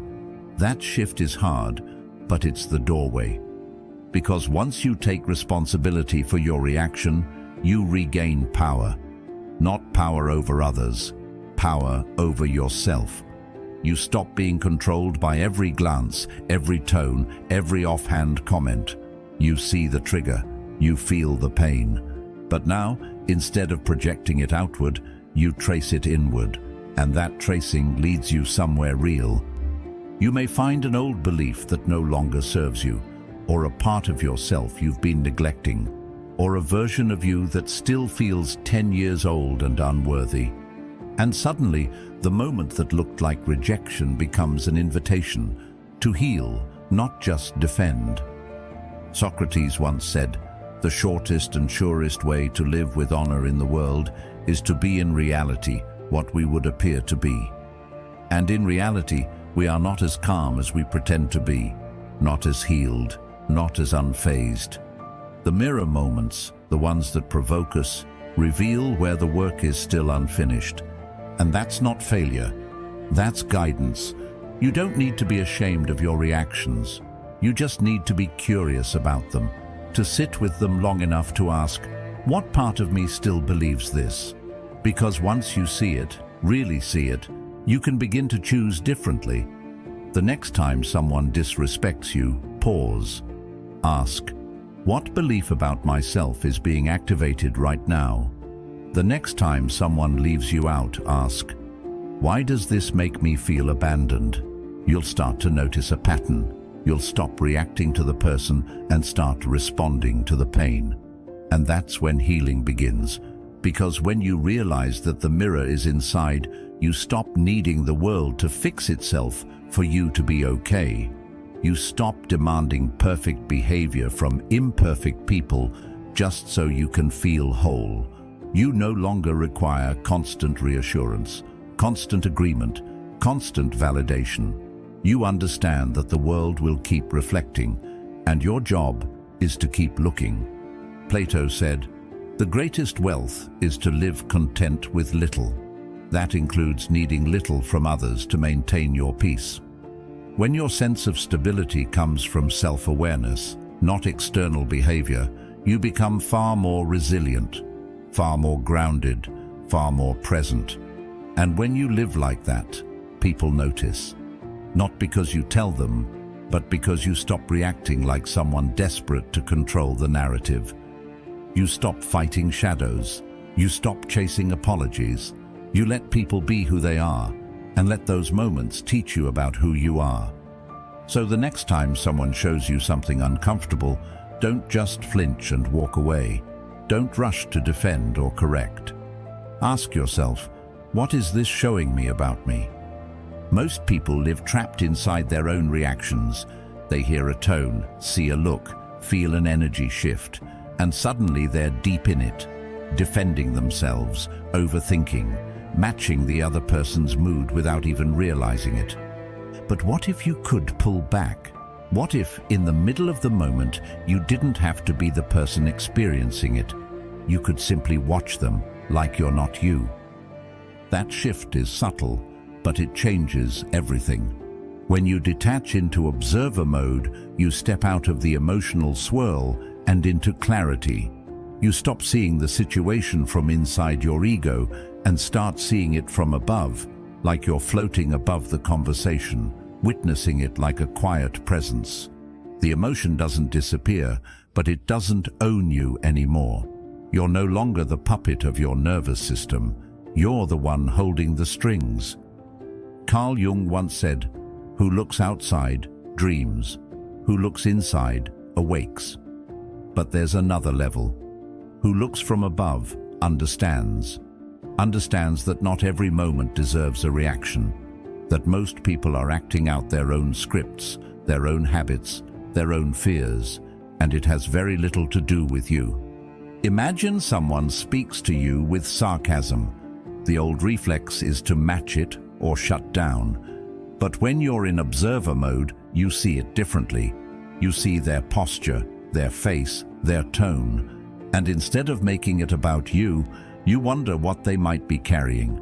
You're not cold, you're just still. You don't absorb, you observe. You watch their behavior unfold like it's happening in a movie, and you realize you don't have to get pulled into their storm. That's presence. Socrates once said, "He who is not a good servant will not be a good master."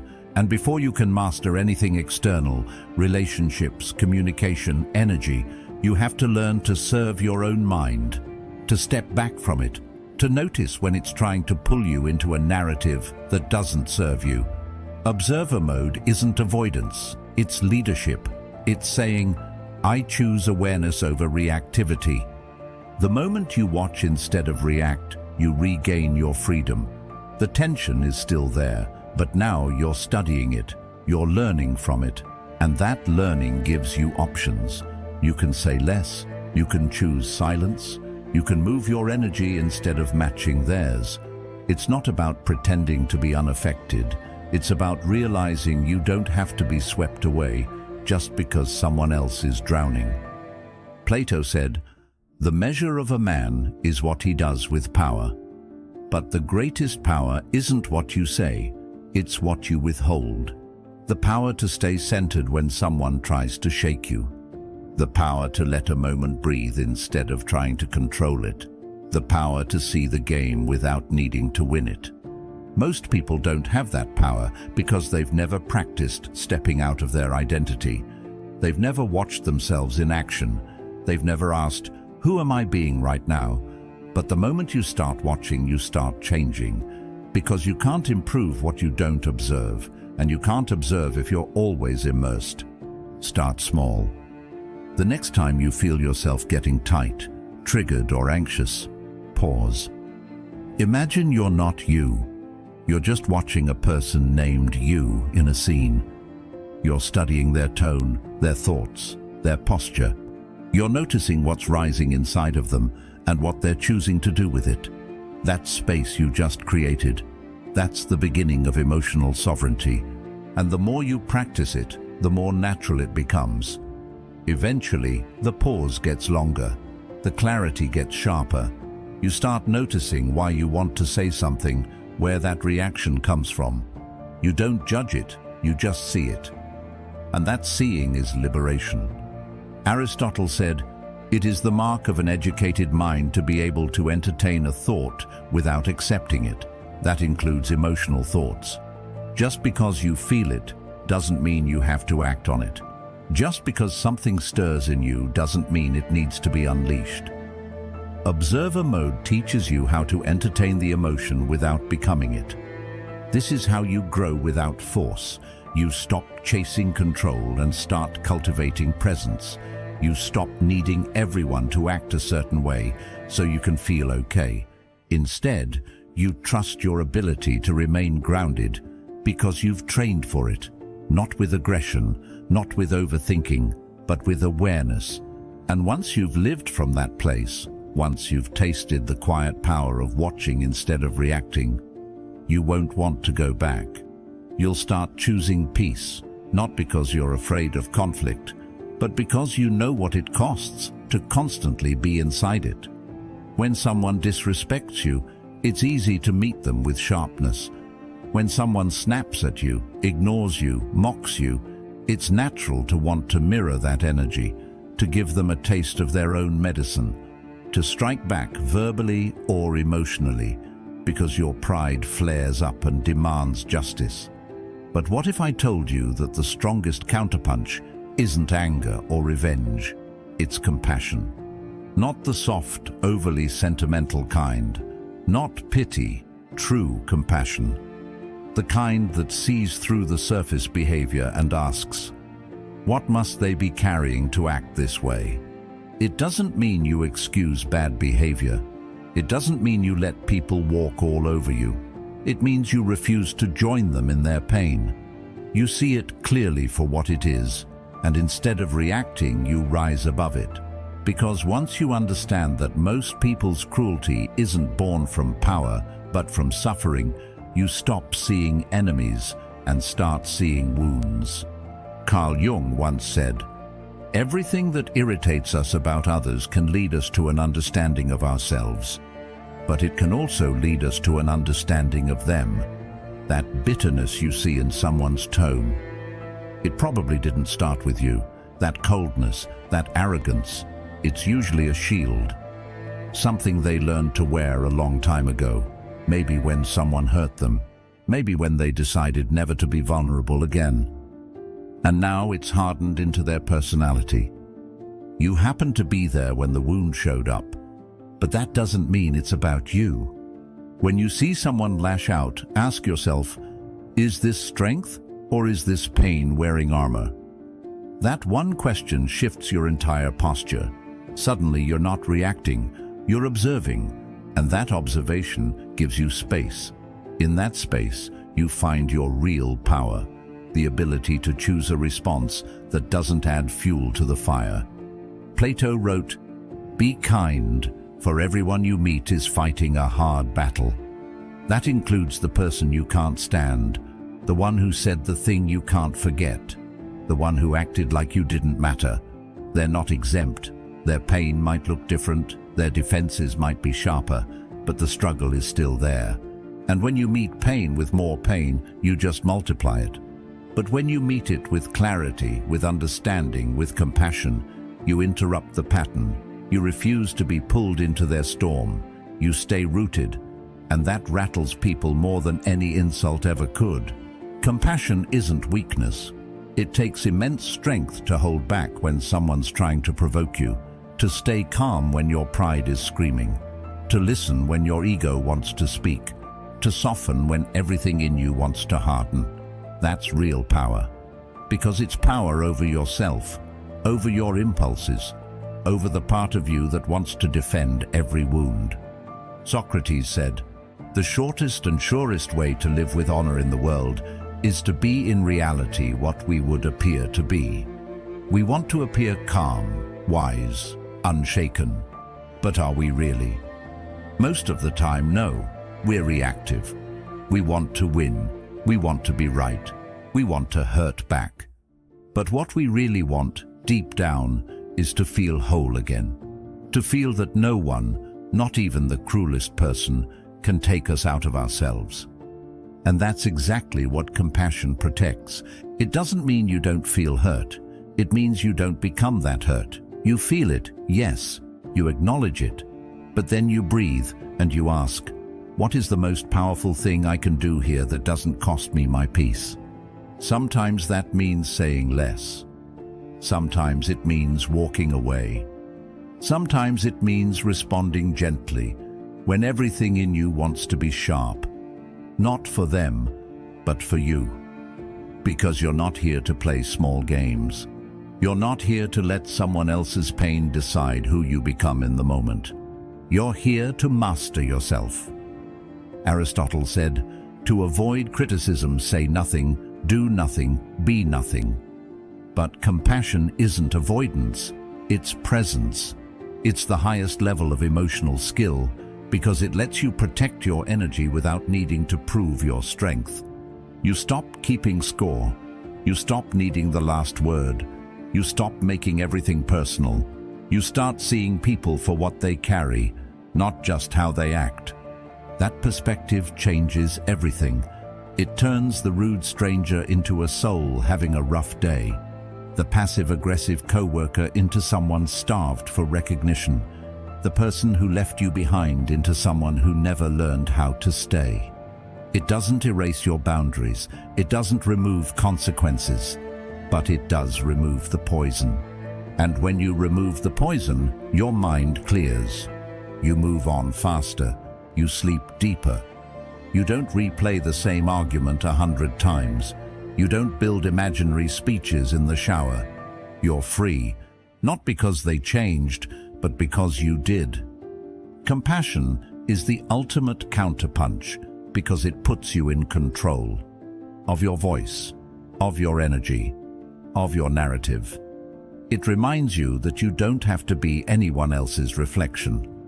You can be your own light. There's something in you that wants to correct them. You hear the lie, the misunderstanding, the subtle jab, and a part of you tightens. You want to set the record straight. You want to defend your name, your choices, your truth. And it feels like if you don't speak, if you don't respond, you're somehow agreeing, or worse, surrendering. But what if you let them be wrong and let it mean nothing? That's where peace begins. Most of us think that being right equals strength, that when someone misjudges us or twists a story, it's our responsibility to correct it, to stand up and speak our truth at all costs. But often, the cost is much higher than we realize. Our time, our energy, our calm, our sleep. We trade peace for being right, and we never stop to ask if it was even worth it. Carl Jung once said, "People will do anything, no matter how absurd, to avoid facing their own soul. That includes arguing over things that don't need resolution. That includes obsessing over misunderstandings that don't actually impact your life. That includes chasing the illusion that if they just understood, you could finally rest." But peace doesn't come from being understood. It comes from understanding yourself enough to know you don't need to be. We've all had moments where someone misrepresents us, tells the story in a way that puts them in the right, and us in the wrong, and immediately the mind starts building a case, gathering receipts, rehearsing speeches. But all of that lives inside the same wound, the belief that our worth depends on their version of the truth. It doesn't. Aristotle said, "It is the mark of an educated mind to entertain a thought without accepting it." The same goes for criticism, for assumptions, for opinions thrown your way that miss the point entirely. You can hear them, even hold them in your mind for a moment, and choose not to accept them. Not because you're afraid of conflict, but because you finally reached a level of inner clarity where not everything deserves a response. Letting someone be wrong about you is not weakness. It's strength in its most silent form. It says, "I know who I am, and I don't need your agreement to feel real." That doesn't mean you never speak up. It means you choose when to speak, based on purpose, not pride. You stop responding to bait. You stop explaining yourself to people committed to misunderstanding you. You stop begging for fairness in conversations that were never about truth in the first place. Socrates taught that strong minds discuss ideas, average minds discuss events, weak minds discuss people. When you engage in endless correction and defense, you often get pulled into that last category, discussing people, including yourself, in ways that go nowhere. But when you rise above the need to be right, you enter a quieter place, a clearer place, a higher place. And from there, something remarkable happens. The world becomes lighter. You realize that not everyone needs to like you, that not every story needs correcting, that sometimes the most powerful thing you can do is nod, say nothing, and keep walking, not out of indifference, but out of discipline, because you know what peace costs, and you're no longer willing to trade it for the illusion of control. Let them think you're arrogant. Let them believe you were wrong. Let them paint you however they need to justify their own narrative. You don't have to carry their version of you into your next chapter. You don't have to waste hours reshaping a story that wasn't even true to begin with. Plato said, "Opinion is the medium between knowledge and ignorance." And most of what people think about you is just that, opinion, filtered through their pain, their projections, their limited view. You don't need to argue with opinion. You just need to live your truth so fully, so freely, that your life becomes the answer.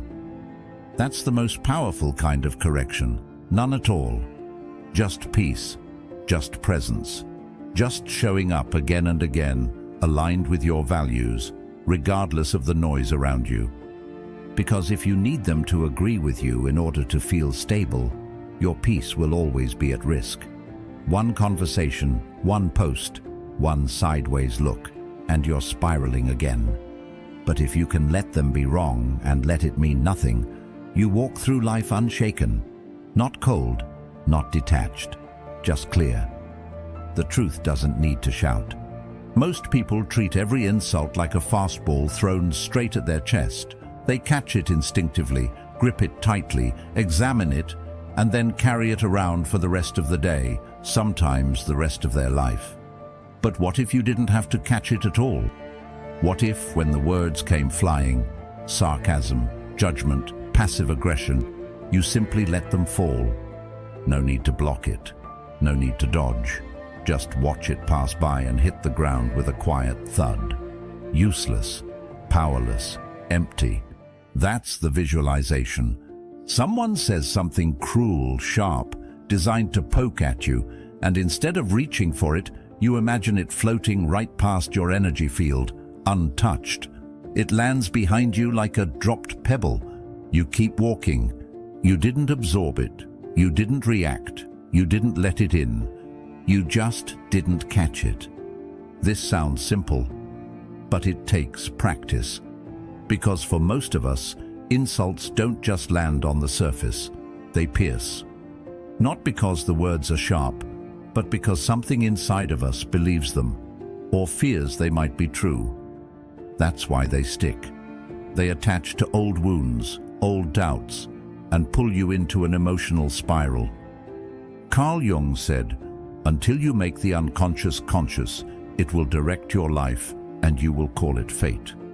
And that includes your reactions. Every time you catch an insult, you're revealing a part of yourself that hasn't been fully healed yet. A place where you still crave approval, still doubt your worth, still feel the need to defend. But what happens when you start seeing insults as air, sound without substance, just another expression of someone else's energy, an energy you're not obligated to take on? Suddenly, the world becomes lighter. Not because people stop throwing words, but because you stop catching them. It's not about being indifferent, it's about being unavailable for what doesn't serve you. Socrates said, "When the debate is lost, slander becomes the tool of the loser." Most insults aren't about you at all. They're projections, expressions of someone's own tension, fear, or powerlessness. And once you stop personalizing them, you stop being controlled by them. Imagine every conversation like a tennis match. You don't have to swing at every ball that comes your way, especially when the ball is covered in venom. Sometimes the most powerful move is no move at all. Just let the ball bounce past you, let the insult fall to the ground and dissolve. That kind of stillness, of inner silence, isn't passive. It's a declaration, a quiet refusal to be moved by every low vibration that passes through your space. It's you saying, "My peace isn't up for negotiation, not today." Aristotle wrote, "Anybody can become angry, that is easy. But to be angry with the right person, to the right degree, at the right time, that is not easy." So don't be quick to anger. Be quick to observe. Be quick to remember that the insult isn't about you unless you decide it is. This is where visualization becomes a tool. When the words come, picture them physically. Watch them float toward you like paper birds. You don't have to swat them. You don't have to analyze them. Just let them fall. Watch them lose momentum and flutter to the floor, unnoticed, unclaimed. And here's the magic. The more you practice this, the more naturally it happens. Over time, insults lose their power. Not because you're numb, but because you're awake. Awake to who you are. Awake to what's real. Awake to the fact that your energy is too valuable to be spent reacting to things that don't even belong to you. That's what this visualization trains you to do. Preserve your peace in real time. You become the mountain that doesn't move when the wind blows. Not because you're stubborn, but because you're grounded. Grounded in the truth that not every word deserves your attention. Not every opinion deserves your engagement. Not every judgment needs to be corrected. Let people be who they are. Let them speak from their pain if they must. But don't catch it. Don't turn their noise into your problem. Let it fall. Most people want to be emotionally strong, but only in theory. They love the idea of being calm, grounded, unbothered. But when the trigger actually shows up, a late reply, a disrespectful tone, someone cutting them off in traffic, all of that imagined strength disappears. And they don't see it, but they're wasting the best opportunities life gives them to train. You don't build emotional strength by avoiding discomfort. You build it by facing small triggers every single day and choosing not to flinch. Think about the body. You don't grow stronger muscles by sitting still. You grow them by doing something that challenges them. Resistance, strain, effort. The process isn't always comfortable, but that discomfort is where growth begins. The same is true for the mind, and even more true for the emotions. Your triggers are your emotional dumbbells. Every time someone irritates you and you don't react, every time you feel that flash of anger or jealousy or fear, and you breathe through it instead of feeding it, you are rewiring your nervous system. You are retraining your emotional reflexes. You are building endurance where there used to be panic, space where there used to be impulse. Carl Jung said, Everything that irritates us about others can lead us to an understanding of ourselves, but it can also lead to mastery if you choose to work with it. If you choose to treat life as a gym and your emotions as the muscles you're here to strengthen. Most people live in emotional reaction. Something happens, they respond automatically. No pause, no awareness, just a cycle. Trigger, reaction, regret, repeat. And they wonder why they feel drained all the time. It's because they've never trained their emotional body. They're walking through life unconditioned, letting every bump, every tone, every delay knock them out of rhythm. But once you start training with your triggers, everything changes. You stop taking things personally, not because you've become numb, but because you've become precise. You can feel the emotion rise, observe it, and choose what to do with it.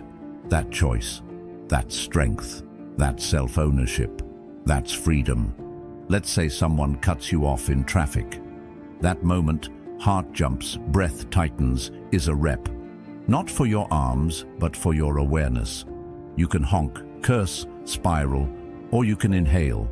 You can remember that this is your training, that the other person is just a stranger you'll never meet again. But your reaction, that stays with you, that shapes you.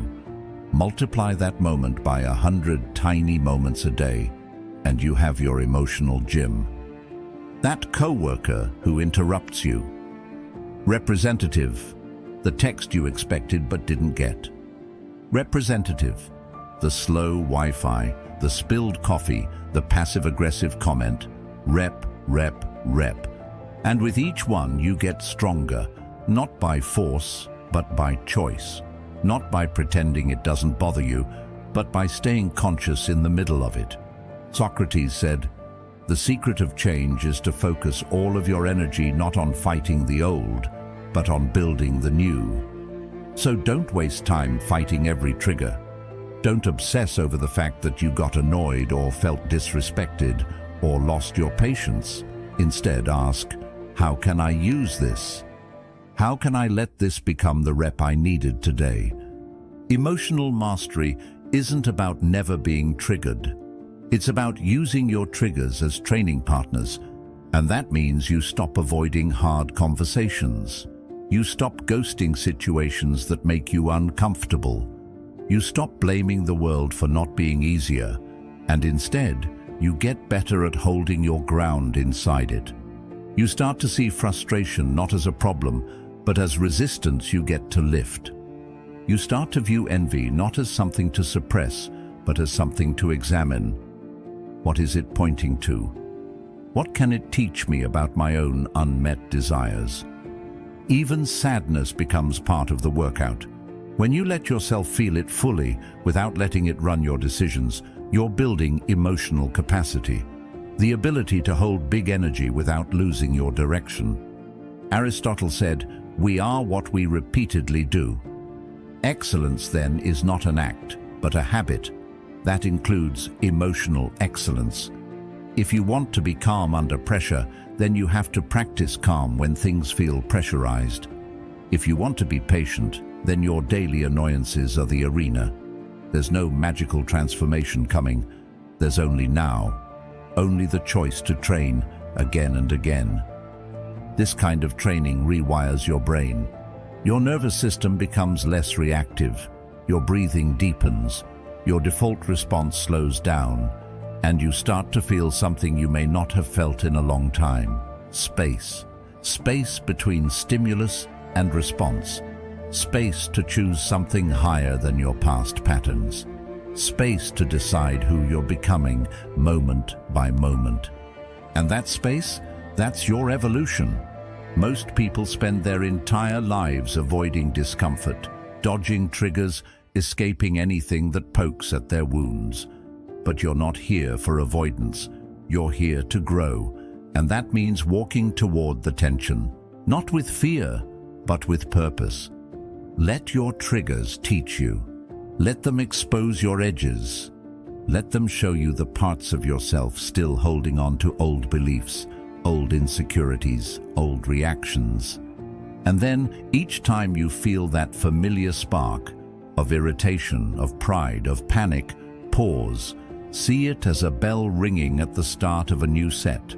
Your moment to lift, your moment to choose, your moment to become who you say you are. This is emotional strength, quiet, steady, built in the moments no one sees. Because no one applauds when you pause instead of snapping. No one throws you a parade for staying silent when you could have erupted. But those are the reps that count. Those are the moments that build the emotional body you need to carry everything else. So train with your triggers. Life's not punishing you. It's shaping you. Most people believe in speaking their truth.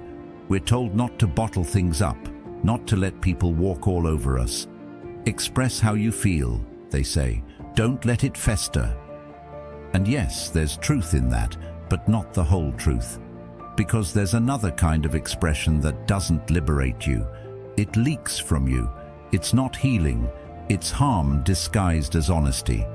That's what happens when you speak from the wound, not the wisdom.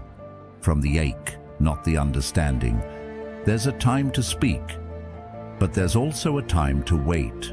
Not forever, just long enough to let the sting pass, to let the noise settle, to let the message you're carrying find clarity instead of chaos. Because what we say in pain often sounds nothing like what we mean in peace. Carl Jung said, "Knowing your own darkness is the best method for dealing with the darkness of other people. But you can't know your own darkness while it's still flaring, while it's still hot, while your nervous system is flooded and your ego is screaming for validation, for defense, for revenge. In that state, you're not speaking from your true self. You're speaking from your wound. And wounds don't have good language. They have survival reflexes. They blame. They exaggerate. They speak in ultimatums. They say things that can't be unsaid. That's why silence, at the right time, is not weakness. It's strategy.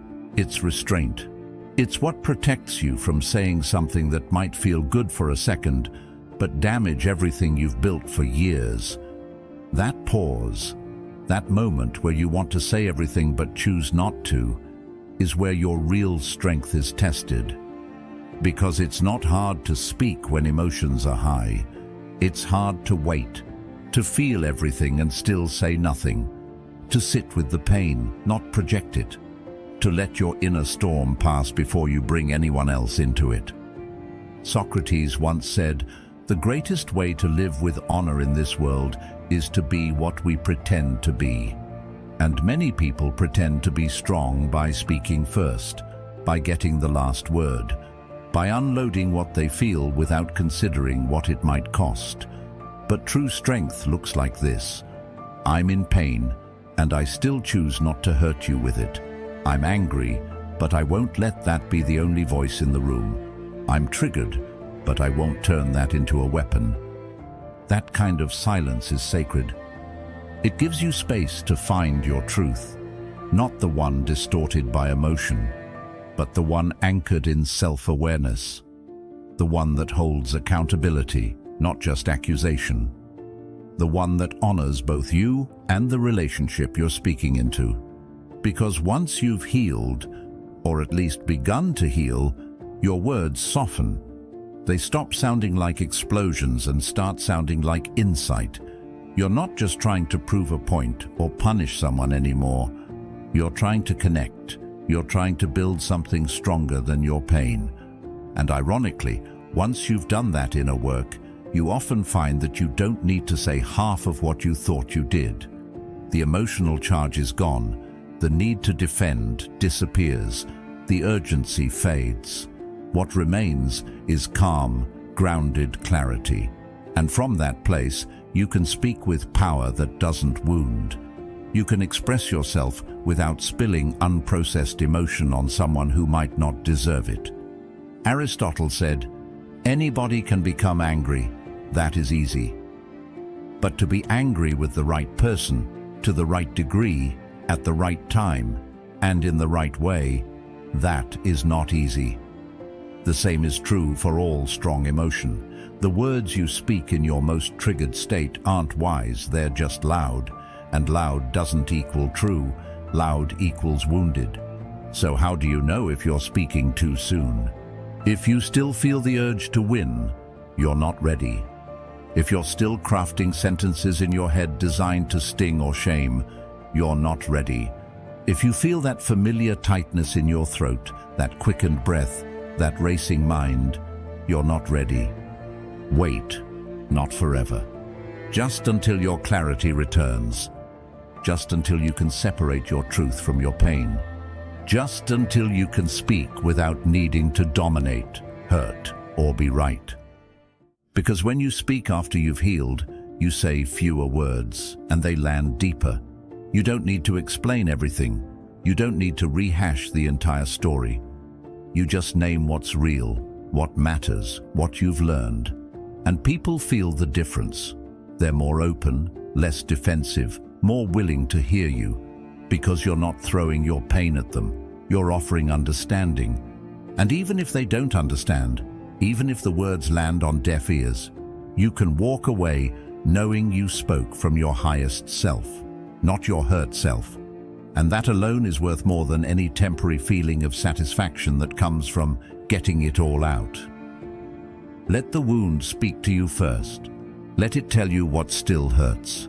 Let it show you where you still need softness, compassion, boundaries. Tend to that. Then speak. Speak from the scar, not the cut. Speak from the lesson, not the chaos. Speak with love for yourself, not as a weapon against someone else. Because silence, used wisely, is not silence at all. It's strength. It's choosing to protect your peace, your dignity, and your future, even when the present feels heavy. And that's a power no outburst can ever match. Most people don't feel emotions. They become them. One moment, they're calm. The next, they're fury. One small comment, one unexpected delay, and suddenly they're not thinking clearly anymore. They're gripped by anger, flooded with fear, drowning in shame. The emotion becomes the lens. It distorts everything, and they forget the most important truth in that moment. You are not the emotion. You're the one watching it. That difference between being the feeling and observing it is the line between chaos and clarity, between being dragged around by every thought and standing still in the middle of the storm. Carl Jung said, "Until you make the unconscious conscious, it will direct your life and you will call it fate." Emotions are part of that unconscious current. They rise without warning, surge through your system. And unless you've practiced awareness, they use you. You become their puppet, your voice, your posture, your choices, driven not by wisdom, but by whatever raw feeling took over your system. But feelings are not facts. They're visitors. They show up, they speak, they leave. And if you can learn to pause, even for a breath, you create space between you and the feeling. In that space, you reclaim your role. You remember that you are not anger. You are not fear. You are not the ego screaming to defend itself. You are the observer, the one behind the thoughts, the one who can choose not to react. Socrates said, "Know thyself." But how can you know yourself if you're constantly merged with whatever mood is present? Self-knowledge begins with separation, with stepping back, not to disconnect, but to see. To notice the story your emotion is telling without blindly believing it. Let's say anger rises. It feels urgent. It tells you that someone crossed a line. It demands action, now. But if you wait just a few seconds, if you don't move, don't speak, don't lash out, you begin to notice the anger isn't you. It's just energy, a defense mechanism, a flare from some part of you that felt threatened. And when you don't obey it immediately, it loses power. You feel it, but it doesn't control you. Fear works the same way. It creeps in with whispers of what might go wrong. It tightens your chest, speeds up your breath, fills your head with disaster. But even fear, when observed, weakens. The act of naming it, there's fear, pulls you into presence. You become the watcher, and the watcher is always calm. Because the watcher knows that no emotion lasts, that all feelings like clouds pass through the sky of your awareness. And you're not the cloud, you're the sky. Aristotle said, anyone can become angry, that is easy.